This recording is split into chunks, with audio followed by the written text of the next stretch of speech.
Castro. Allez, vas-y, pourquoi pas. Vas-y, pourquoi pas. J'ai un scoop pour vous. Penalty sur Ronny Lopez à la 151e. Vous vous demandez pourquoi on n'est pas revenu sur la VAR, mais la VAR ne fonctionnait pas. Le Colombien qui a pris le dessus, il a réussi son dribble. Falcao, oui, il est mort. Ce soir, je vais dire tout haut ce que tout le monde pense tout bas. Radio Diagonale, la web radio 100% rouge et blanche. Salut à tous et bienvenue dans ce Fantasy Mercato numéro 5. Et oui, on va reprendre un petit peu, on va reprendre ce qu'on avait fait la dernière fois puisque changement d'entraîneur, donc on a Il avait préparé sa vanne. Et voilà, on n'a pas tout à fait le même mercato. J'ai préparé ma vanne un peu plus que mon mercato précédemment.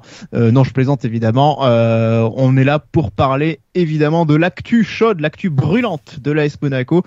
Adios Robert Moreno et Dobardan Niko Kovac. Voilà, c'est le seul truc de croate qui me restait d'une voilà. Du ex. Tu peux dire Willkommen aussi. C'est ce qui est passé en Angleterre reste en Angleterre.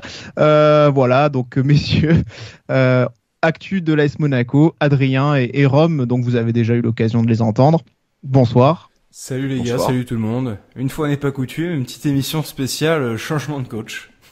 C'est ça doit pas faire la 15e qu'on fait depuis qu'on a lancé la radio. Ça commence à faire pas mal. Octobre 18, ouais, ça fait pas mal. Ouais. Ça fait beaucoup, hein, mine de rien. Donc voilà, Robert Moreno, la grosse surprise en plus, messieurs, puisque quand même, je pense qu'on était un peu tous d'accord. Voilà, j'ai repris un peu cette blague du Fantasy Mercato, mais c'est vrai que c'était Rome qui était là justement. On avait rapidement éludé cette question.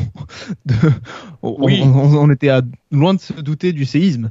Ouais, moi-même, j'avais pas participé, on va dire, directement à cette émission. Je l'avais seulement présenté, mais j'étais de l'avis, oui, qu'il fallait partir avec Moreno, il fallait lui donner réellement une chance. Après, on va y revenir un peu plus tard. Cette décision, en y réfléchissant quand même un petit peu, elle est assez logique, en tout cas pour moi. Maintenant, c'est clair que samedi, là, je crois qu'en plus, j'étais le premier à avoir la notification, pardon.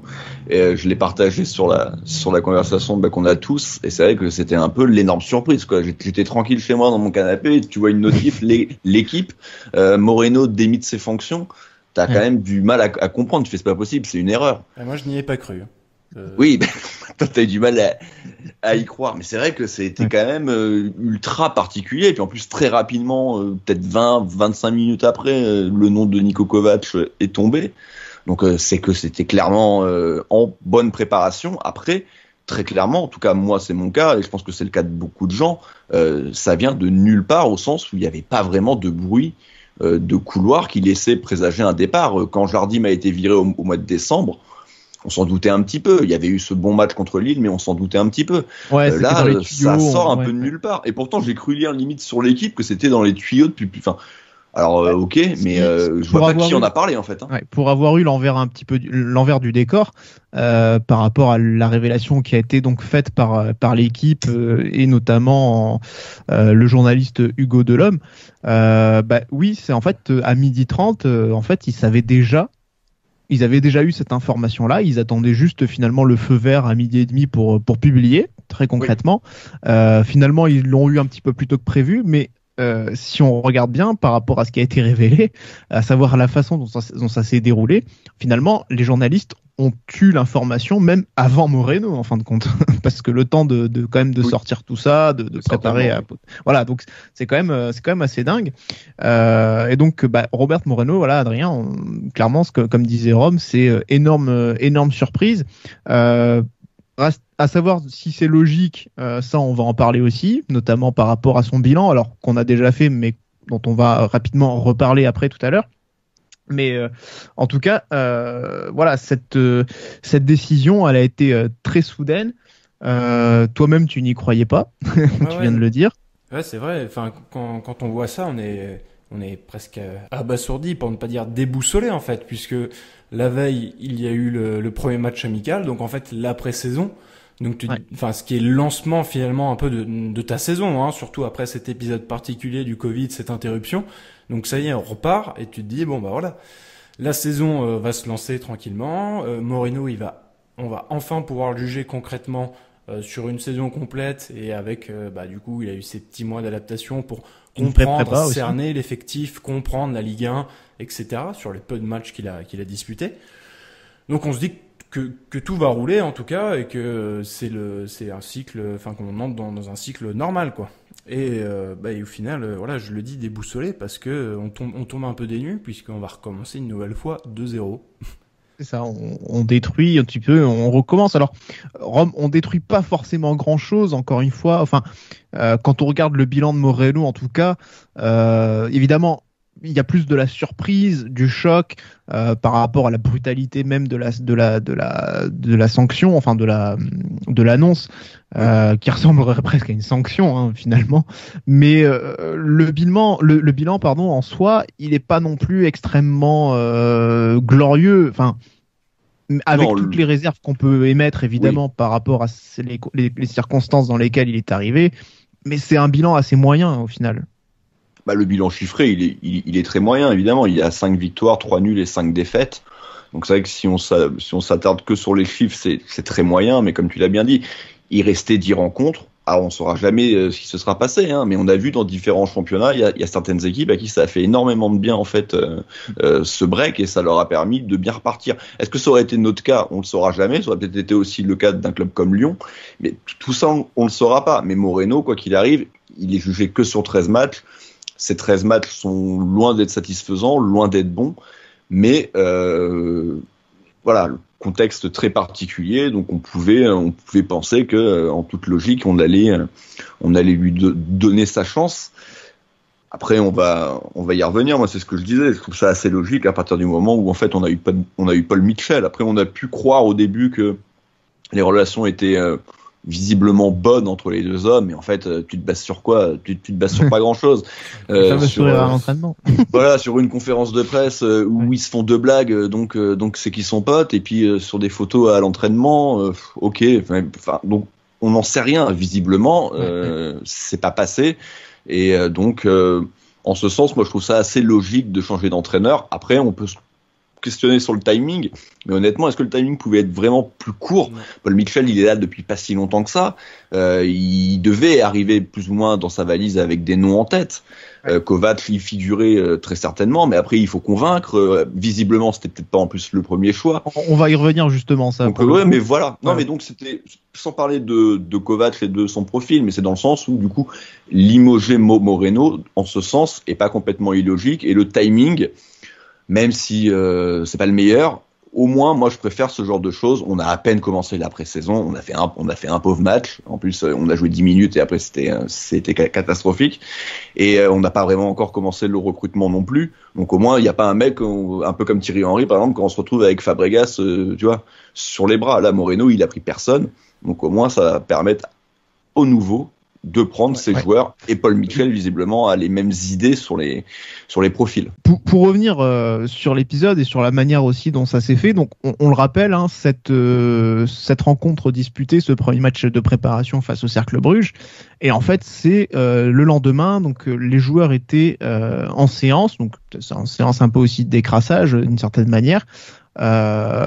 Et c'est là, en fait, après un déjeuner avec ses dirigeants, que Moreno apprend la décision de l'état-major, qui décide donc de ne pas lui faire confiance, en tout cas de se séparer de lui.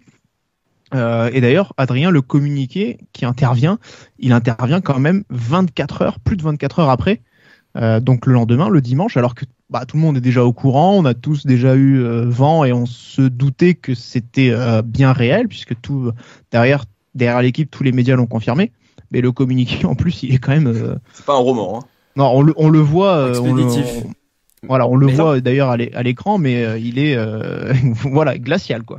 Mais ça contribue encore plus, si tu veux, à toute la stupéfaction liée à cette annonce brutale, qui fait que tout le monde est pris de court.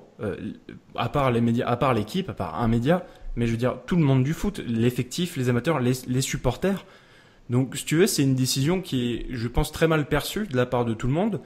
Je me dis encore, on va passer pour des guignols, on change encore de coach, on laisse pas la chance à Moreno. Quoi d'autre, on a déjà un effectif pléthorique. Maintenant, on va nous dire, oh là là, ça empile les coachs. Ça casse des carrières. Et qu'est-ce que je vois pas dans l'édito de l'équipe du dimanche, c'est oui, avec 60 joueurs et maintenant 5 coachs depuis 2018, Monaco, c'est vraiment un peu n'importe quoi.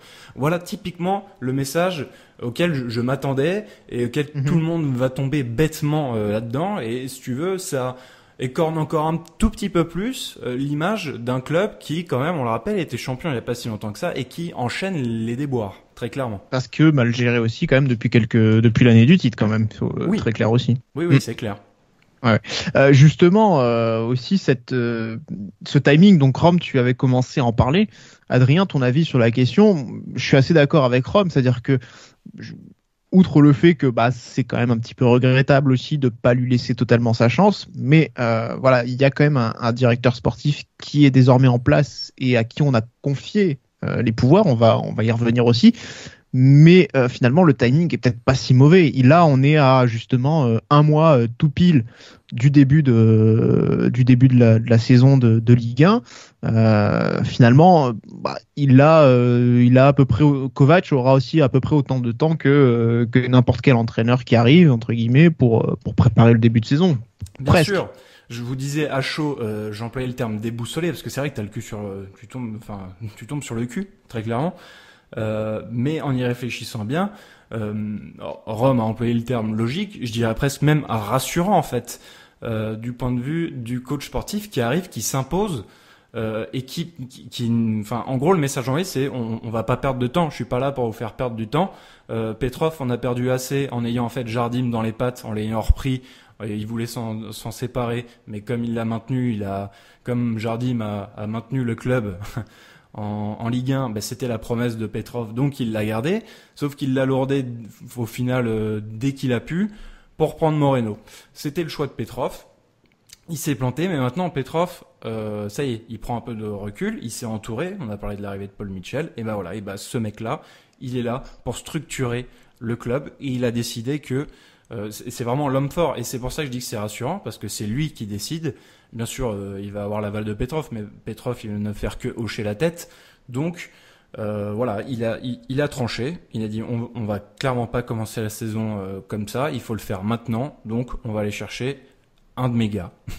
Si on est un peu taquin, on pourrait même dire que Kovac va bénéficier de la prépa de Moreno, comme Jardim avait bénéficié de celle d'Henry, non? Ouais. Voilà, pas taquin quoi. Voilà. Alors en tout cas, le constat aussi de limoger Moreno a été fait donc par Petrov. Donc c'est la responsabilité qui lui est échoue. Maintenant, il n'y a pas que Petrov qui était refroidi, hein. Il n'y a pas que Mitchell qui était refroidi, hein. On avait cru comprendre aussi quand même que Petrov, éventuellement peut-être Ribot, au niveau des dirigeants, on n'avait pas forcément été très convaincus par Moreno et ses premiers mois au sein de l'équipe. Voilà, là maintenant on va pouvoir rentrer dans le vif du sujet, à savoir Moreno, pour clore aussi le chapitre, mais on a quand même pas mal de leurs reproches à lui faire. Alors certes, c'est encore une fois sur un très court laps de temps, sur 3 mois de compète, mais au final, moi le reproche premier que j'ai à son encontre, c'est le manque clair d'identité de jeu finalement, ce qu'il a pu nous vendre.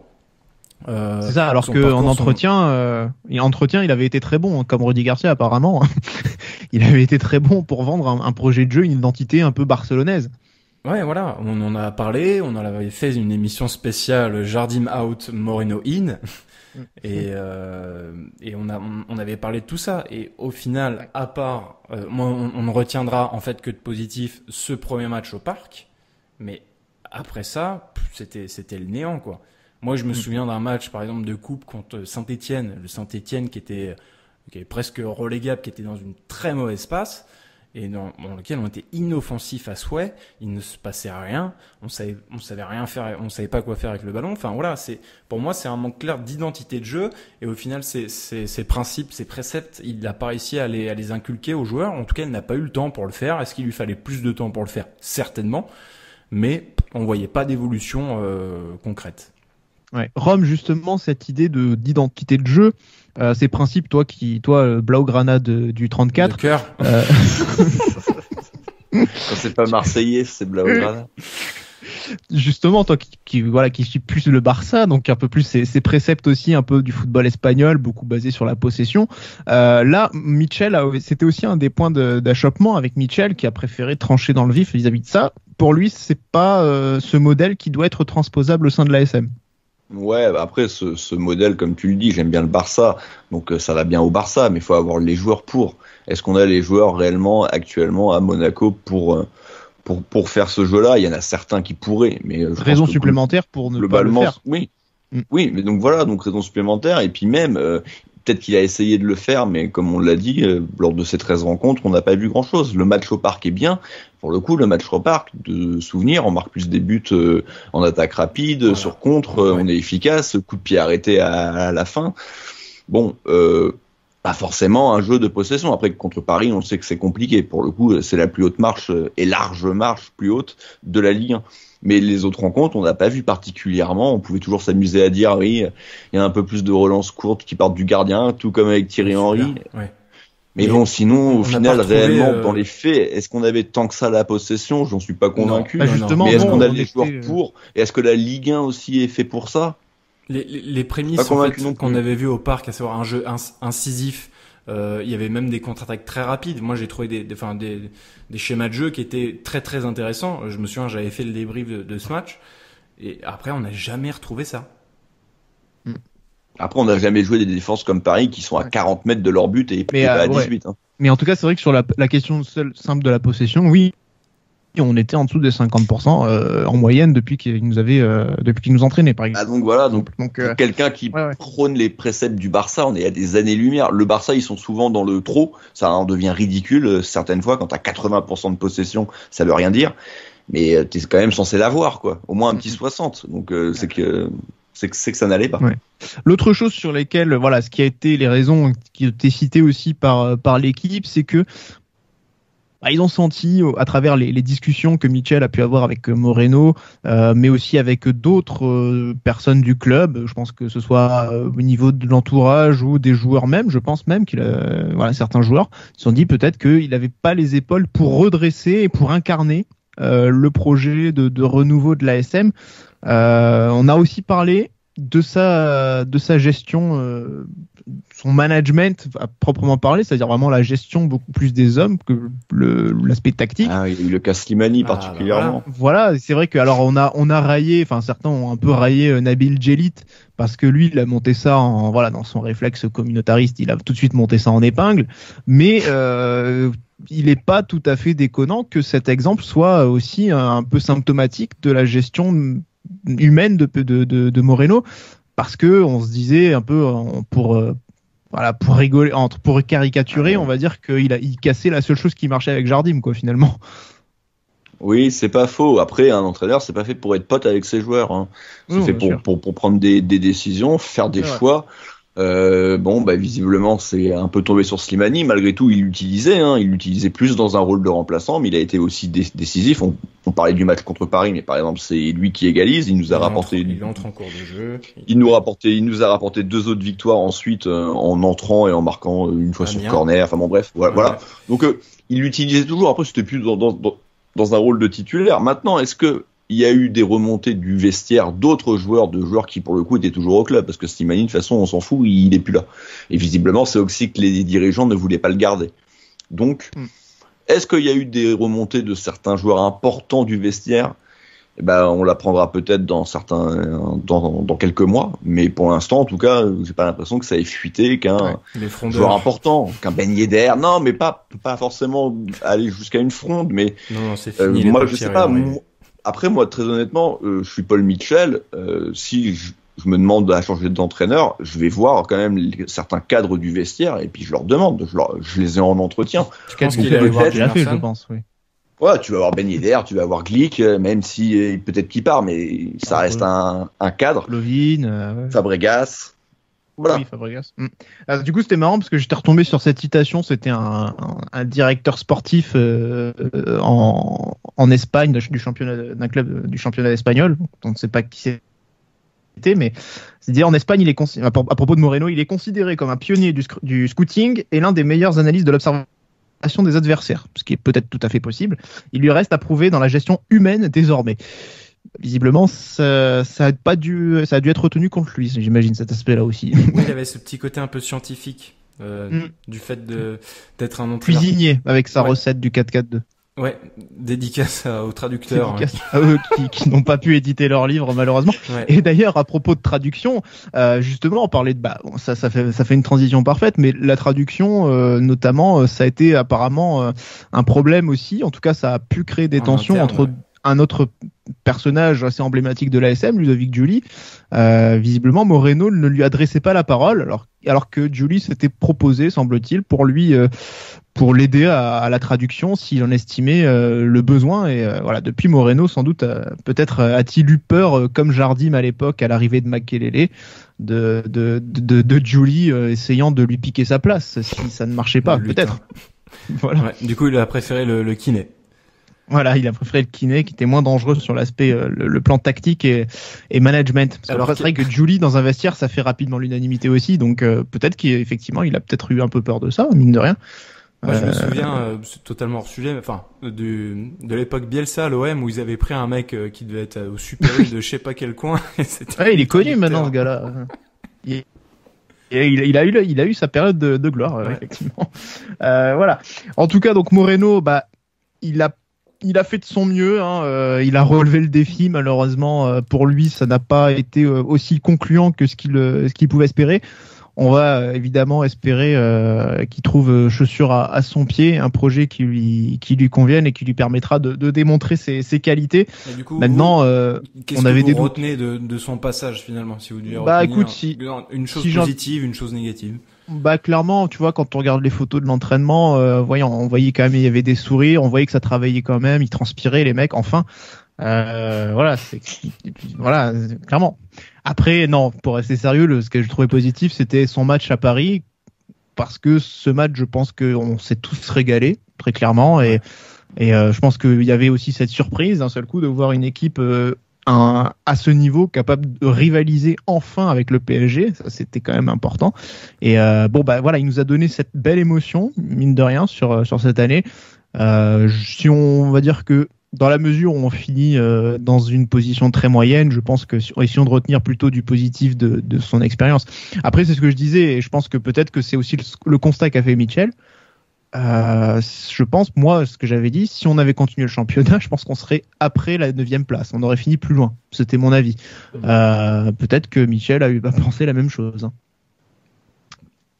Ouais, non, mais peut-être, mais on saura jamais. En tout cas, ce qui est sûr, c'est que bon, là, on en parle, mais Moreno, d'ici 2 ans, plus personne s'en rappellera. Enfin, je veux dire, Thierry Henry, tu t'en rappelleras parce que c'était Thierry Henry. Et, donc c'était particulier. Mais ouais, Moreno, un coach qui ailleurs, un coach qui brille aussi peu longtemps, enfin qui passe plutôt aussi peu longtemps, en plus qui a des résultats, on l'a dit, en fait moyen, tout simplement moyen. Le match Paris au Parc 3-3, ok, c'était un beau match, mais faut pas déconner, quoi. C'est même pas un des 100 plus beaux matchs, un des 500 plus beaux matchs de l'histoire du club, quoi. Donc ce match-là aussi sera très vite oublié. C'est là que t'as le plus d'émotions. Oui, cette saison peut-être, mais bon. Peut-être le 5-1 aussi, Monaco-Lille, la dernière du Jardim. Non, mais parce que je dis ça, parce qu'il y avait eu des sondages où ce match-là était quand même assez haut. Oula, il y a un tournoi encore. Je l'ai loupé celui-là. Il y en a eu un sur les, oui, effectivement, il est monté assez haut. Non, c'est vrai, il faut le mettre à sa place. Mais on s'était quand même bien régalé. Bon. Ouais. Enfin, en tout cas, voilà. Ça reste un match nul en plus, c'est même pas une victoire. Non, c'est vrai. Bon, voilà. Ouais. Mais il y a des matchs nuls qui ont des goûts de victoire et d'autres de défaite, c'est comme ça. Oh, c'est beau ce que tu dis. Oui. En tout cas, donc, décision prise de se séparer de Moreno et pour le remplacer, alors, on va faire la petite parenthèse Pochettino, messieurs, qui était en plus le choix privilégié de la communauté, en tout cas qui s'est exprimé sur le sondage de Patrice sur Twitter. Évidemment, qui n'a pas voté Pochettino, j'ai envie de te dire. Ceux qui ne pouvaient pas voter Gallardo. Ouais, exactement. Oui, je te le dis. Hein. Sinon, ça aurait été Gallardo. Hein. Ouais. Parce qu'il y a quand même plus de gens qui ont voté Jardim que Kovac, c'est quand même, faut le dire, quoi. Ça pique. Hein. Voilà. Non, mais quand même, on va parler dans quel état aussi de défiance il va arriver, le garçon. Mais Pochettino, Adrien, il aurait pu, on aurait adoré, je pense, tous l'avoir au club. Je pense que c'est une piste depuis quelques années qu'on aurait vraiment réclamé, mais à l'époque où Monaco était champion de France et en Ligue des Champions.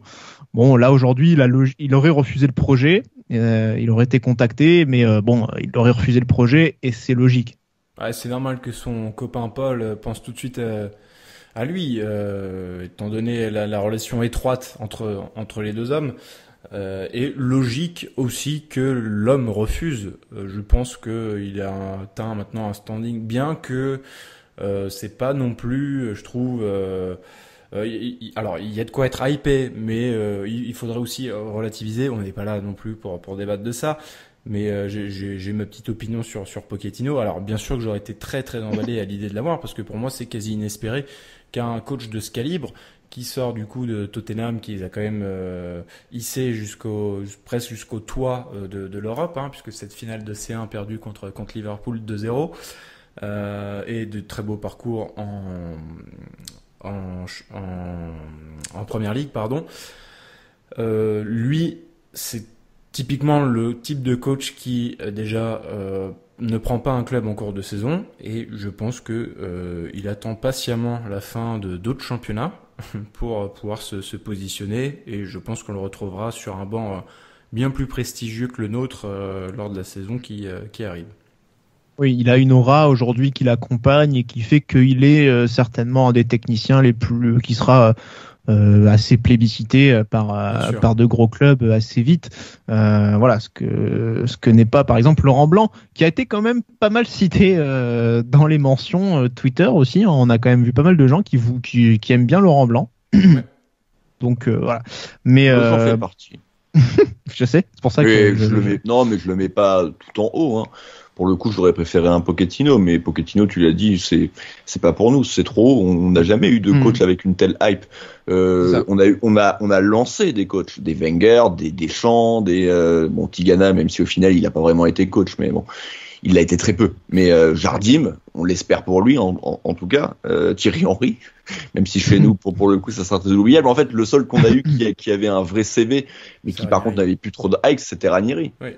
Oui. Là, Pochettino, t'as un CV et en plus t'as la hype parce que c'est récent, donc c'est clairement un coach inatteignable pour nous.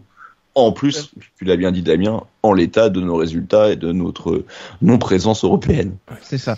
Alors du coup, c'est un autre coach, donc Niko Kovac, le Croate, qui arrive au sein de la SM. Donc le communiqué là pour le coup était quand même un peu plus élogieux que voilà, il y avait un peu plus d'entrain quand même là-dedans, hein.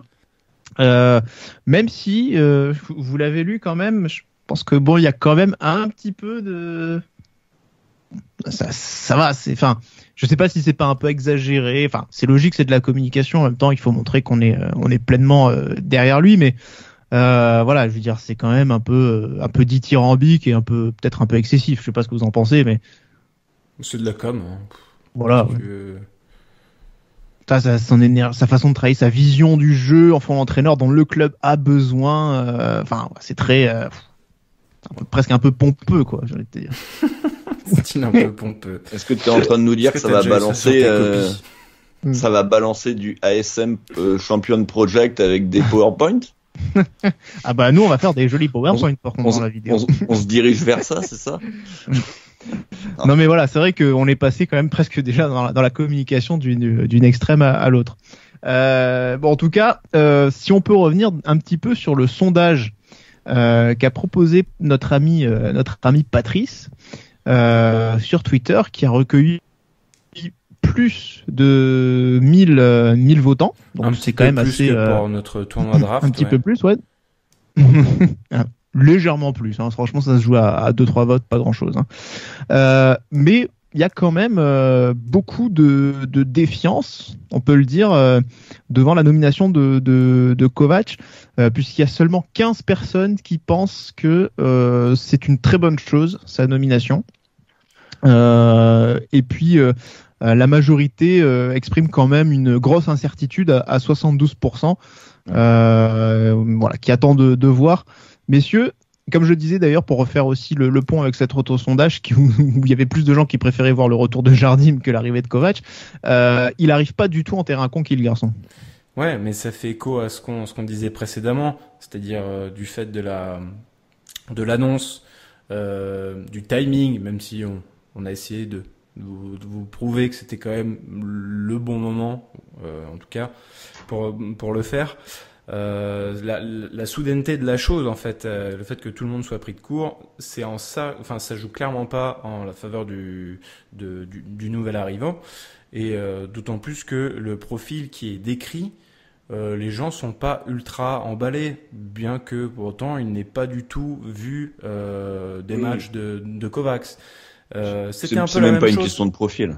C'est un peu la même chose que pour Moreno. En fait, Moreno, lui, il est carrément arrivé en terrain conquis. Tout le monde était sauvé. Simplement, tout simplement, ce qui s'est donné la peine de remplacer Leonardo Jardim. Mais en vrai, voilà, à part le CV, ouais, super, adjoint à Barcelone, il a pris la Roja pendant 5 matchs. Bon, contre l'Islande, la Suède et des trucs comme ça.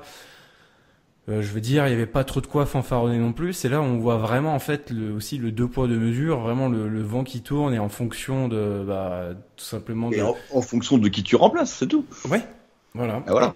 Et c'est juste basé sur ça. Et du fait que tout le monde n'attendait que l'éviction de Jardim, alors que là, l'éviction de Moreno, elle tombe de nulle part. Et donc, voilà, c'est ce que je disais. Tout le monde avait pris un petit peu au dépourvu. Et c'est pour ça qu'il y a quand même un léger pour être mesuré, scepticisme autour de l'arrivée de Niko Kovac, qui, lui, quand même, a un CV plus rassurant, plus confirmé que tout ce qu'on a pu avoir précédemment. Ouais. Et qui a été aussi nourri, encore une fois, on en revient aussi beaucoup aux réseaux sociaux, mais qui a été nourri beaucoup par des supporters du Bayern, de supporters francophones, tout ça, parce que forcément le Bayern est un grand club, donc en plus il y a une grosse communauté derrière, donc forcément beaucoup de retours qui vont être faits avec ça, beaucoup de supporters du Bayern qui gardent vraiment un mauvais souvenir de Kovacs, et c'est vrai qu'on a tout de suite aussi mis en avant ces commentaires assez peu élogieux du Croate. Et que on s'est tout de suite un petit peu basé sur ça pour avoir une première idée qui n'était pas du coup très positive, quoi. Il y a quand même un entraîneur qu'il faut aller regarder un petit peu de plus près, et c'est un petit peu ce qu'on a fait aussi, Adrien notamment. Il y a eu pas mal de choses aussi qui derrière, après 24 heures, se sont passées. Il y a eu des gens qui ont un peu plus cherché de choses, et on a aussi entendu des choses. Donc on va aussi en parler, et heureusement c'est pas aussi négatif que ce qu'on veut bien nous en dire. Juste pour être d'abord mettre les premiers chiffres sur l'arrivée de Kovac. Donc il arrive avec un contrat de 3 ans. Donc c'est avec une année en option en plus. Ouais, 3 plus 1. Donc ça fait potentiellement 4 ans. Donc ce qui est pas mal, parce que mine de rien, voilà, quand tu vois la durée de vie des précédents, forcément 4 ans, c'est 3 ans plus 1. Très longue durée. Faut aller le chercher, le garçon. Il a réussi à aller le chercher. Donc voilà. Il arrive également avec son frère Robert Kovac. Donc qui était aussi également qui n'est pas son jumeau, un grand... Non, qui n'est pas son jumeau, non. non, ils ont combien, 3 ans d'écart, c'est ça? 3 ans d'écart, voilà, c'est une petite dédicace. Ouais.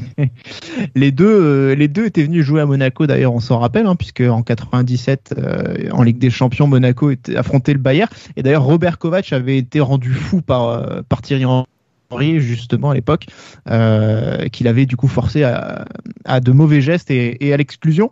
Petite anecdote, c'était rigolo.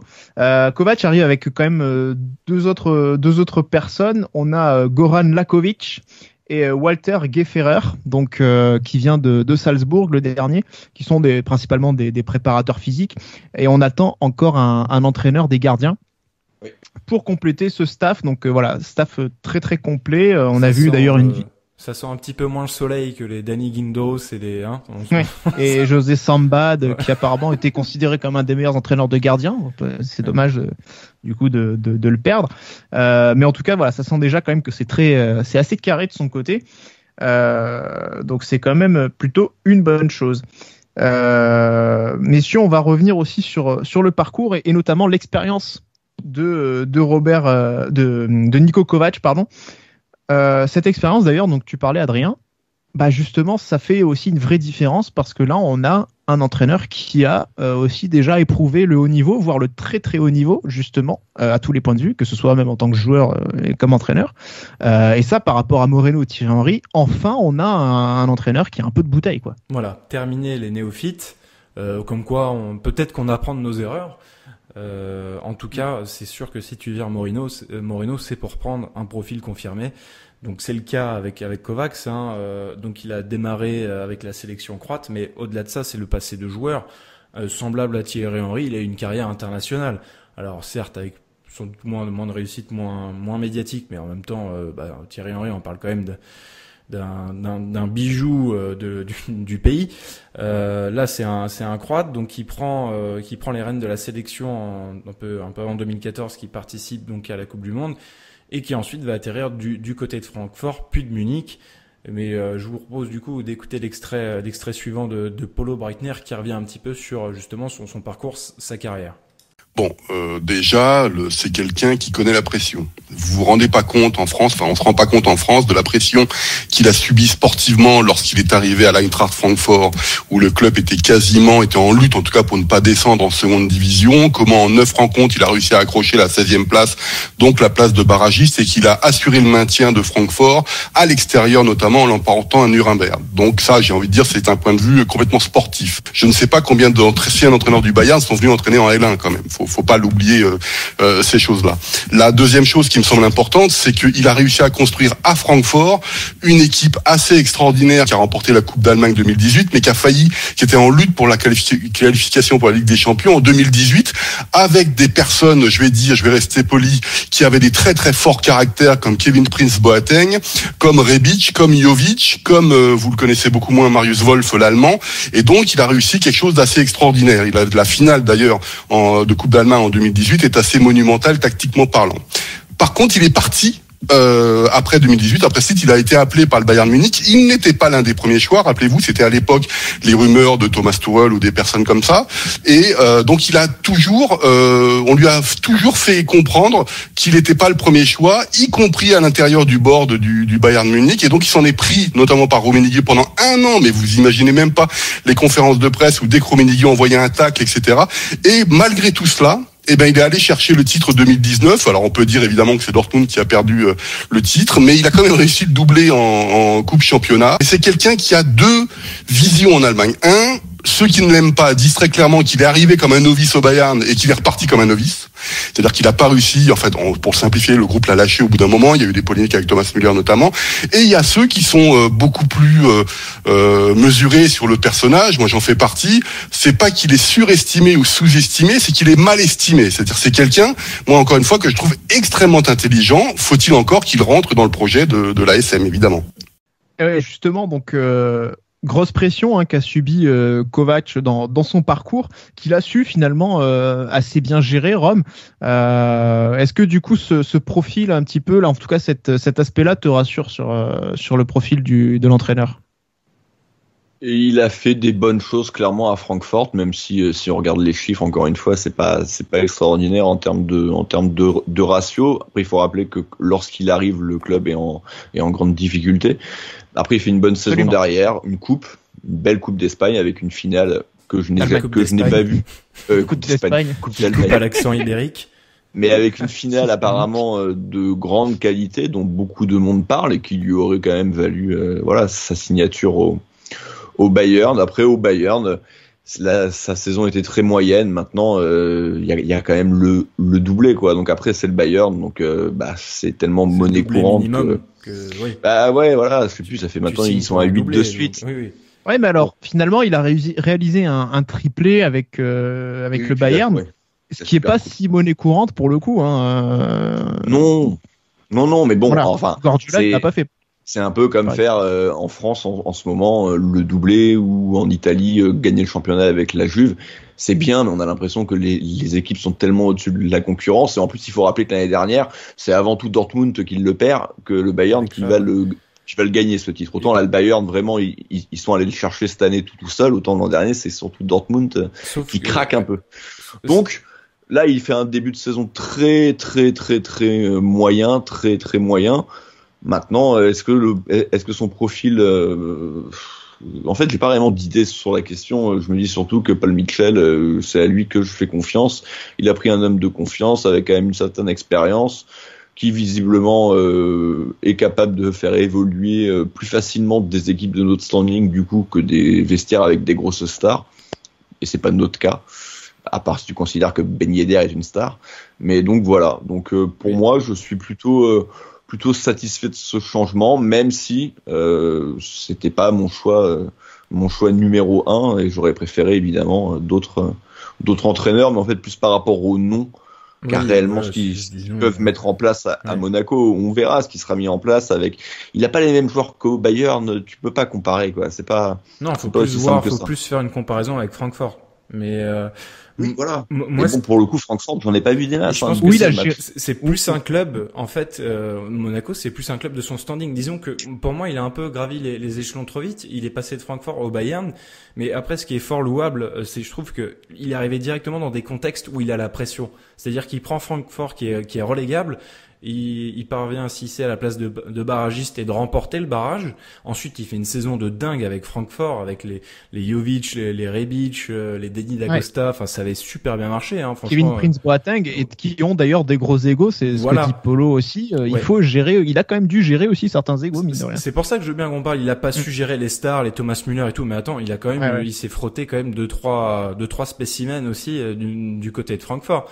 Donc, ce qui m'a plu, voilà, c'est ça, c'est que il sait répondre à la pression, il connaît ça, il l'a géré en tant que joueur, il semble avoir plutôt bien géré en tant que coach. Ensuite, il est passé au Bayern, et maintenant, en fait, le Bayern s'est embourgeoisé, on le voit bien, ils ont fait venir Guardiola, ils ont voulu réinventer un peu le jeu, c'est plus simplement gagner pour gagner, et maintenant ils veulent aussi du beau jeu, et c'est en ça que c'est ce qui a été reproché à Kovac, hein, mais ce qui n'a pas joué aussi en sa faveur, c'est que son remplaçant a vraiment aussi marché ensuite sur la Bundesliga et on a vu une nette différence, quoi. Ouais. Oui, et puis effectivement. Ouais. Et puis on a vu avec son prédécesseur justement Ancelotti, où ça s'était un peu moins bien terminé, mais c'est vrai que globalement aussi au niveau du jeu on lui a reproché d'être un peu moins. Oui, il y avait eu une caisse. Oui, il y avait eu Willy Sagnol avant. Oui, pardon. Mais mais en tout cas c'était quand même nettement moins brillant aussi par rapport à ces deux entraîneurs là quand même très renommés qui l'ont précédé. D'ailleurs c'est ce qu'on va écouter avec l'extrait suivant sur l'aspect plus tactique justement de Kovac. Donc c'est Polo Breitner à nouveau dans l'after qui en parle. C'est quelqu'un, encore une fois, les bases défensives, tactiquement, vous allez voir, c'est pas Guardiola, c'est pas Jürgen Klopp, comme je le disais un peu plus tôt, il est plutôt dans la filière de ce que j'appelle, moi, l'école Ancelotti, c'est-à-dire c'est très pragmatique, on s'adapte à l'adversaire, etc. C'était quelqu'un qui était un ancien de la maison bavaroise, qui est d'une intelligence que je trouve extraordinaire en conférence de presse, c'est-à-dire qu'il ne laisse jamais de prise aux médias sur des polémiques ou des choses comme ça, il donne toujours des explications extrêmement intelligentes, et il a un défaut, par contre, c'est qu'on estime que son style de jeu n'est pas assez offensif. Et justement, je trouve qu'il ressemble beaucoup à Jardim, c'est-à-dire de tout ce qu'il a fait par rapport à ce que je vois. Il faut relativiser évidemment, parce que lorsqu'on parle de football offensif en Allemagne, je pense que si on fait des comparations avec la France, c'est un petit peu radical. Le fameux 7-2 cette année, vous savez, à Tottenham, c'est lui quand même. En début de saison, il avait rencontré encore 5-0 contre le Borussia Dortmund comment ça s'appelle déjà, le trophée des champions. Maintenant, je préviens les gens, c'est quelqu'un d'extrêmement compétent, extrêmement intelligent. C'est-à-dire que c'est, encore une fois, toutes ces explications sont des choses qui sont, regardez, en gros, ils disent, regardez ce que je fais depuis le début, etc., etc. Donc, il demande à ses interlocuteurs, donc en l'occurrence la presse, de se mettre au niveau aussi. C'est-à-dire de comprendre pourquoi est-ce qu'il fonctionne comme ça. La deuxième chose, c'est que s'il fait partie de ces coachs qui veulent pas prendre de projet en cours de saison. Pourquoi? Et c'est très intéressant parce qu'il était en tête de liste pour le projet Hertha Berlin. Vous savez qu'il y a eu un investisseur en début de saison qui a investi jusqu'à maintenant 375 millions d'euros. Donc ça va, ils sont en train de construire une équipe très intéressante avec notamment le Français Touzard pour l'année prochaine. Et lui, il était en tête de liste pour prendre le poste. Et finalement, il ne l'a pas pris parce qu'il veut pas prendre d'équipe en milieu de saison. Alors justement, on parlait d'Ancelotti, donc il parle justement de ce pragmatisme de Kovac.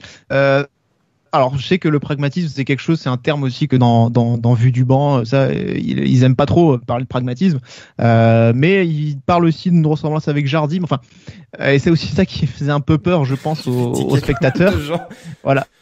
Ça, voilà. Je pense que les gens ils se sont dit, oh là là, on est reparti pour des années à se faire chier après des années avec Jardim, quoi. Ne quittez pas l'émission tout de peut-être suite. pour être champion de France, faire une demi-européenne, c'est vrai que c'est dur. Hein.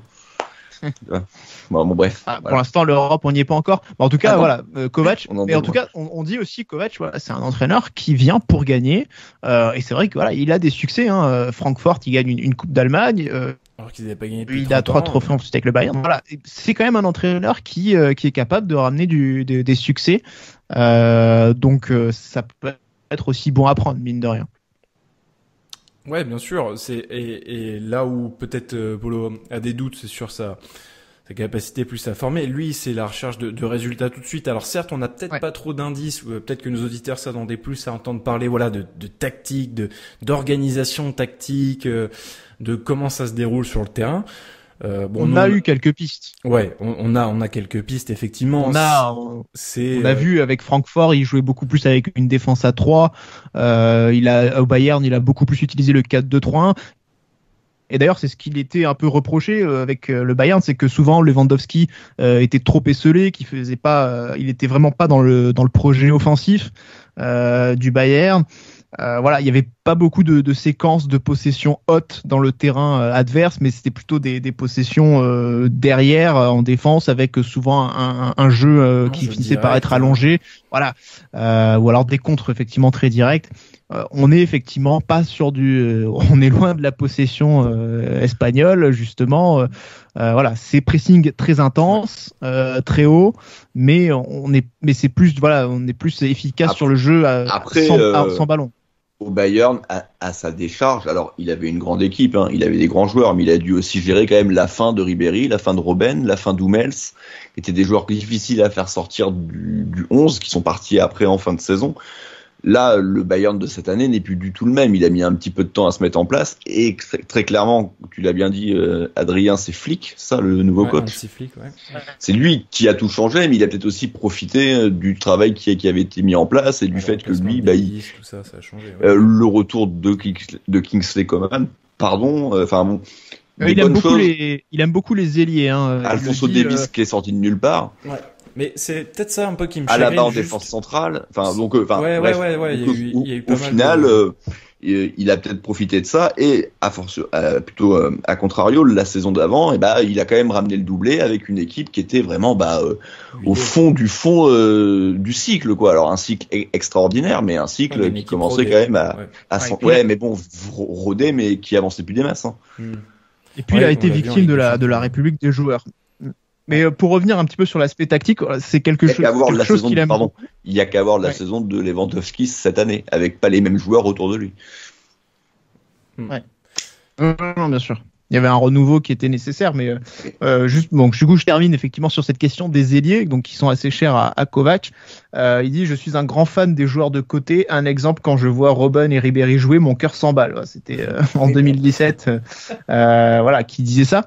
On nous dit aussi qu'il aimait Martins Keita Baldé. Ah il va s'emballer là. Il va s'emballer, mais pas forcément de bonne manière.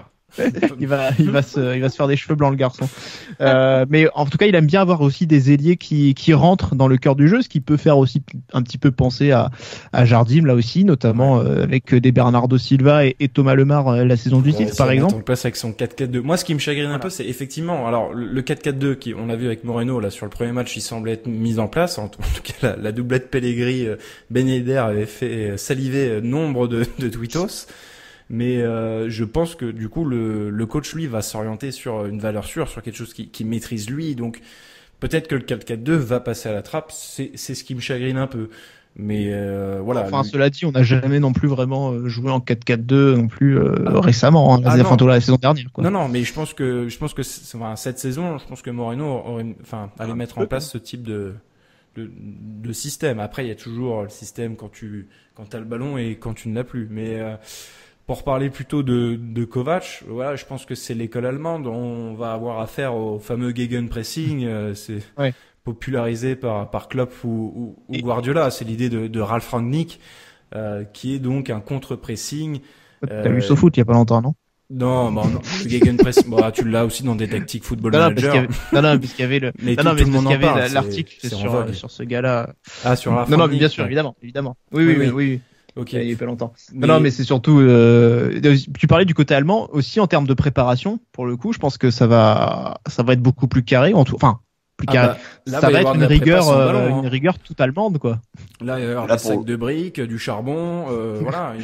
Ça va aller épurer les bassins miniers de la Ruhr, quoi. Là, pour le coup, il a qu'un mois pour mettre en place, c'est un peu court, mais bon. Mais oui. Enfin, en tout cas, on pouvait lire aussi, c'était assez drôle quand même. En tout cas, nos tirs au flanc là, qui vont devoir se bouger le cul. C'était assez drôle. Mais pour finir sur l'aspect tactique, en tout cas la conception globale du football, voilà, il y a quand même des détracteurs, notamment après son passage au Bayern. Et puis il y avait notamment l'éditorialiste du magazine Kicker qui disait en novembre en novembre 19 à son départ. Sa conception du football n'a jamais été claire. Les joueurs manquaient d'indications tactiques détaillées. En fait, Kovac avait déjà perdu son équipe la saison dernière. Seul le doublé Coupe Championnat a masqué les véritables relations au sein du vestiaire. Oui, mais voilà. Tu te rends compte quand même de ce que tu dis, quoi. Seul le doublé. On parle quand même d'un entraîneur. C'est la culture allemande. C'est la culture allemande où il y a d'autres et du Bayern. Il y a d'autres exigences. Parce que si Dortmund fait ça avec un coach moyen, avec un jeu moyen, ils seront très contents. Mais c'est pour se rendre compte quand même de ce qu'il a quand même réalisé. Après, c'est pas le meilleur passage au club. Imposé par le club dans lequel il vient de passer. On récupère quand même un mec du Bayern. Et c'est ce que dit Polo, je crois, d'entrée dans le premier passage qu'on vous a mis. Il faut réaliser que on chope quand même un mec qui est passé par le Bayern Munich. Et qui a fait doublé Coupe Championnat. Ouais. Et quoi, quart de finale de Ligue des Champions, je suppose. Ouais, il est sorti par Liverpool. Bon, voilà, encore une fois, c'est le Bayern, on va dire, c'est normal, mais il le fait, quoi. Donc bon. Ouais. Rien n'a de valeur après, sinon. Ouais, en tout cas, là aussi l'intégration de Kovac dans la stratégie de l'ASM. On écoute le dernier extrait de Polo dans l'after. Donc, il s'exprime sur la stratégie, notamment le met en relief avec la stratégie Red Bull. Le vrai problème de mon point de vue à Monaco, c'est qu'il y a deux façons de voir l'arrivée de Niko Kovac. Là, je vous ai parlé de Francfort et du Bayern, mais n'oublions pas que comme Michel, il a fait partie de la galaxie Red Bull. C'est-à-dire qu'il a été co-entraîneur à Salzbourg, tandis que Michel, c'était plutôt Leipzig. Ils se connaissent tous entre eux, de toute façon, ils échangent beaucoup entre eux. Lui a été co-entraîneur à Salzbourg, Niko Kovac. De l'autre côté, c'était plutôt Leipzig. Donc, moi, je vois surtout l'évolution tentaculaire, et c'est pas péjoratif dans ma bouche de dire ça, de la galaxie Red Bull et du nombre de coachs qui sortent. Donc on peut estimer, si on duplique le modèle de Salzbourg et de Leipzig, en fait du modèle Red Bull, que ça va faire qu'on va valoriser des jeunes. Ouais. C'est ça moi où j'ai un gros point d'interrogation, c'est que même s'il est passé par la galaxie Red Bull, il n'est pas considéré en Allemagne comme un coach formateur. C'est quelqu'un qui est un chasseur de titres. Donc c'est-à-dire que si demain, enfin pour la saison 2020-2021, Monaco est la grande surprise de la saison et va titiller le PSG, je ne serais pas surpris parce que Kovac fait un super boulot. On a évoqué un entraîneur pas vraiment formateur, mais comment ça peut s'intégrer justement avec un projet de l'ASM qui a tendance à vouloir davantage valoriser aussi des jeunes joueurs. Mais là, c'est plus Mitchell qui a les cartes en main là-dessus, sachant qu'il a déjà un bon vivier de jeunes sous la main. Est-ce que lui va continuer dans cette optique toujours de recruter des jeunes? On a vu ce qui s'est passé avec Leipzig. Enfin, eux, ils ont une politique très très claire, très précise, voire presque dogmatique, à savoir il faut absolument des joueurs de moins de 24 ans, bon, avec quelques exceptions près, hein. Mais maintenant, reste à savoir sur quel type de joueur on va s'orienter. Là, par contre, les infos mercato qui nous parviennent, c'est encore une fois, on se concentre sur des jeunes joueurs. Donc, Je dirais que la relation Mitchell Kovacs, ça va être très importante. Est-ce que l'entraîneur lui aussi va modifier, enfin est-ce qu'il va, on en est franchement qu'en début de carrière. Est-ce qu'on l'a pas non plus aussi trop catalogué? Il faut lui laisser du temps. On va voir. Lui est capable de progresser, d'ajouter plusieurs arcs à son flèche. Donc pour moi c'est trop tôt pour spéculer sur la compatibilité avec le projet Monaco. On le sait qu'on est dépendant de ça et que ça va continuer de la sorte, mais il faut quand même rappeler qu'on a réussi à amener dans nos filets Wissam Ben Yedder, qui est un joueur ultra confirmé, et on est capable sans doute de ramener. On a eu Fabregas, mais j'ai même pas envie de parler de ce joueur. Mais parce que le pressing avec Fabregas. Oui, je pense que c'est voué à l'échec.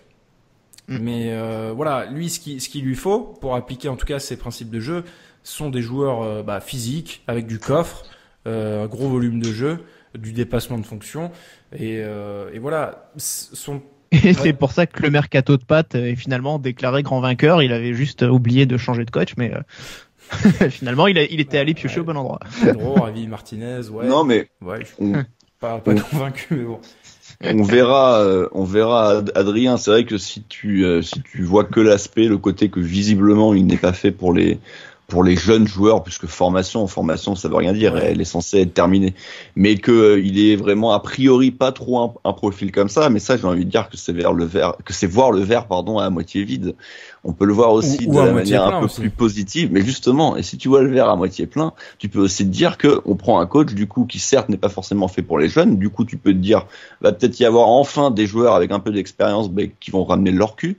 Et deuxièmement, on prend un joueur visiblement pragmatique, etc. Ce qui veut dire aussi que le club a enfin conscience que, ok, voir du beau jeu, ça serait cool, mais il faudrait avant tout qu'on voit des victoires. Qu'on voit des victoires, qu'on voit un Monaco haut classé. Alors peut-être avec un jeu qui sera pas extraordinaire, mais moi déjà, c'est la première chose à faire pour retrouver l'Europe, pour pouvoir de nouveau avoir des profils un peu plus intéressants, même si on continue d'avoir encore une hype. Tu l'as dit, on a eu Ben Yedder il y a pas si longtemps que ça. Cet été, là, on va voir. Malgré tout, la hype, elle s'amenuise petit à petit. On n'est plus comme en 2017 après le titre. On a reparlé de Godze récemment, du coup, depuis la nomination. Mais ça c'est facile. Ça, tu remets une pièce dans le jukebox de la part des médias. Ça, c'est. Il y a des noms après intéressants, des noms intéressants ou pas, j'en sais rien, mais je pense quand même qu'on va avoir certains noms. L'important, c'est lesquels on va signer. Et ensuite, aussi, surtout. Son côté visiblement. Il est possible que après il se tire, c'est Fabregas. Enfin. Eh bien sûr. Mais... il manque le donc c'est un peu raté. Mais bref. Il aura envie de se tirer, Cesc. Non, mais donc voilà, j'ai pas envie de retenir le fait que c'est pas un joueur forcément fait pour les jeunes joueurs, et donc du coup voir le côté un peu plus négatif de la chose, mais plutôt envie de me dire que c'est un entraîneur plutôt avant tout sur le résultat, qui malgré tout aussi prône le jeu, en tout cas avec pressing haut, ce qui est aussi quand même une forme de jeu assez intéressante. On n'est pas forcément obligé de vouloir avoir constamment la possession. Moi, j'aime bien aussi les équipes qui pressent haut et qui jouent en contre. Mais donc voilà, et le fait aussi que peut-être on va avoir quelques joueurs avec un peu d'expérience, même si ça, on en saura plus dans le mois prochain. Donc globalement, ça me satisfait parce que moi j'ai pas envie d'avoir une équipe avec 8 jeunes. Ouais, j'aimerais juste revenir sur un point qu'on a oublié de notifier tout à l'heure et qui pour moi quand même est assez rassurant, ou si ça peut rassurer certains de nos supporters, nos auditeurs qui sont sceptiques quant à l'arrivée de Kovac. Mais ce qui est décrit, certes, on a parlé de pragmatisme, des mots qui peut-être vous font peur, mais on a, j'aime bien.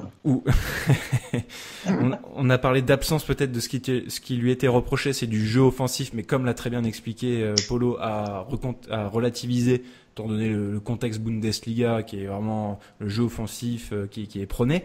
Mais en Ligue 1 ce sera pas pareil. Voilà, ce qu'il a dit, c'est que il a une rigueur défensive, où il faisait les comparaisons avec Ancelotti, mais c'est ça qui est rassurant. Moi, c'est ça là ce dont le club a besoin le plus, parce que ce qui marche, c'est l'attaque, ça va et tout, mais derrière, on n'a pas arrêté de dire qu'on s'est sabordé toute la saison. La saison dernière, c'est pareil. Donc, si on peut resserrer les boulons derrière, ça me va très très bien. Du coup, Rome, est-ce que tu garderais Badiachil une saison de plus pour le voir progresser avec Kovac? Ah bah non, ça va non. En plus, visiblement, c'est pas un joueur qui est fait pour les jeunes. Donc non, moi j'ai envie qu'il en prenne un ou deux même d'expérience. Oui, non. Là, quoi qu'il arrive, Badiachil, ça n'a rien à voir avec le coach. Hein. Je l'ai pas.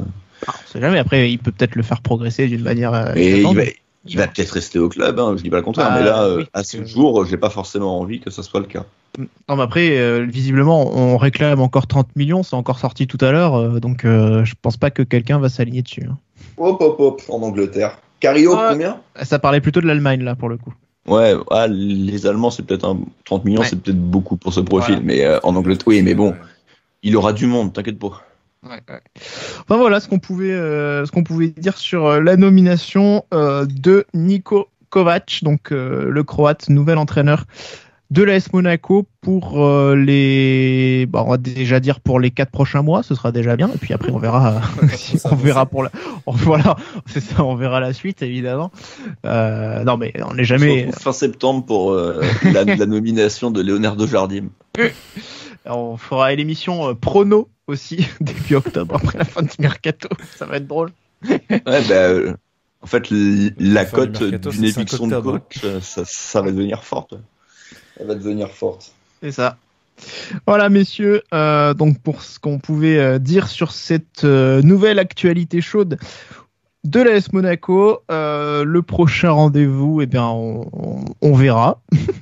Voilà. On sait pas encore. Le prochain rendez-vous sportif, c'est mercredi, du coup, le second match amical. On verra, du coup. Qui n'a pas, on verra aussi celui-là, parce que il n'a pas été officiellement annoncé par le club, seulement officieusement. Donc, de là à ce qu'il soit maintenu, on verra aussi. Oui. D'ailleurs, non, mais juste, effectivement, la petite, ça, pour l'instant, on sait pas du tout.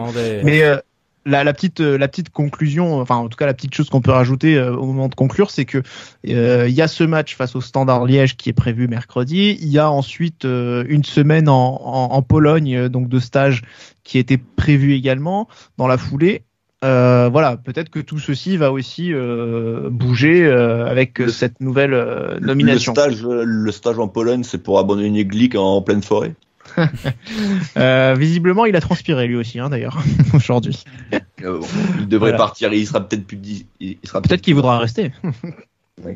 Et sans oublier la conférence de presse, la première pour l'intronisation du coup de Kovac aujourd'hui. Prévu ce mardi à 16h30.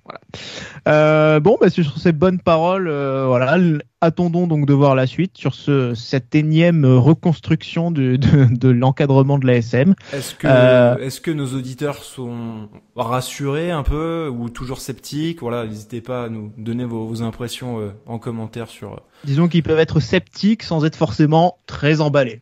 Voilà. Oui, mais voilà, on a apporté quelques éléments de réponse. En tout cas, on l'espère. Hein. Et puis, vous pouvez partager, bien évidemment, liker la vidéo et également nous interpeller sur Twitter, le compte de la radio. Voilà. Tu veux présenter aussi? Et bisous. Et bisous. Voilà. Donc, merci à tous de nous avoir suivis. Bonne soirée et Daguez-vous les goûts. Et bisous.